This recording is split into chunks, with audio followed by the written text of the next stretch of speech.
Alors bienvenue, je vous accueille au Petit Versailles du Marais. Quand il me prend dans ses bras, qu'il me parle tout bas, je vois la vie en rose.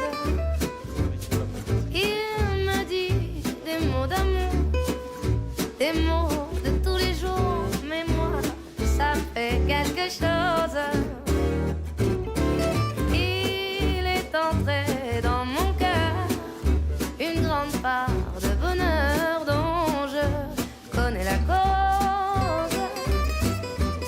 C'est lui pour moi, moi pour lui. Je suis fils de boulanger, donc ceci explique cela, puisque je dormais au-dessus du fournil de mon papa. Et donc j'entendais la nuit, le pétrin.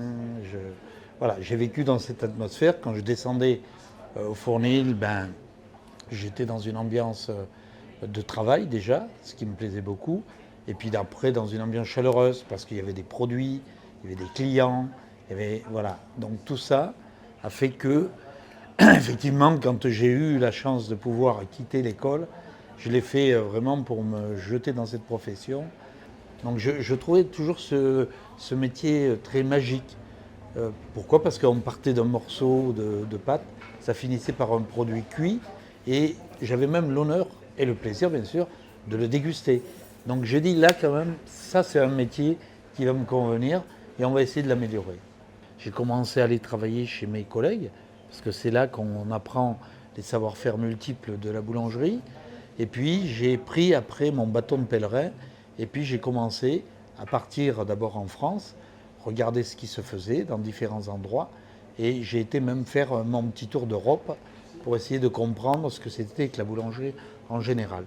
Et quand j'ai réussi à avoir tout ce savoir-faire, j'ai dit il y a un axe qui pourrait me permettre peut-être de développer mes idées, développer mon business, développer aussi la formation, c'est carrément essayer de décrocher le fameux titre de meilleur ouvrier de France. Le titre de meilleur ouvrier de France, l'avantage, c'est que vous êtes jugé par vos pairs, c'est-à-dire vous êtes jugé par des professionnels et uniquement des professionnels. Donc le jour où ils décident que vous êtes un des meilleurs ouvriers de France, là vous avez atteint le summum de ce qu'on peut exiger pour un professionnel de très haut niveau, et on vous donne en même temps un bâton de pèlerin.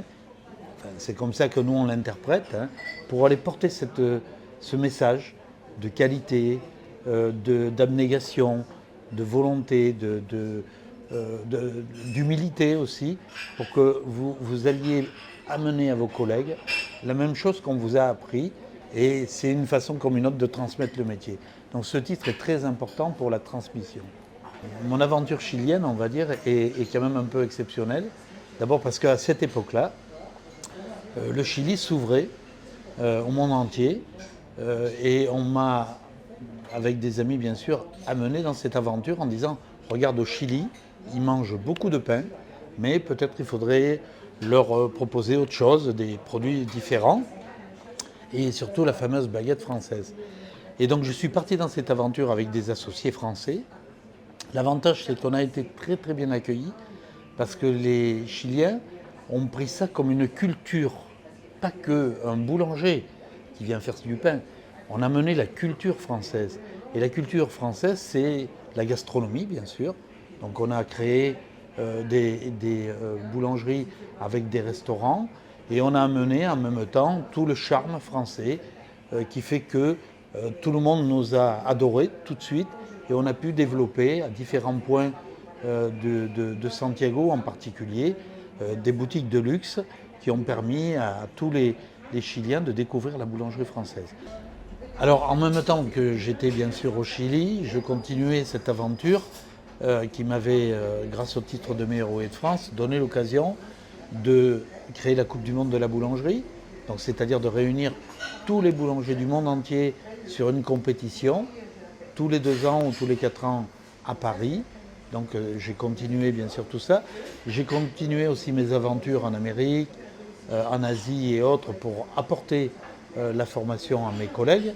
Et j'ai en même temps développé, par exemple à Paris, cette idée que la boulangerie pouvait avoir une belle adresse, par exemple.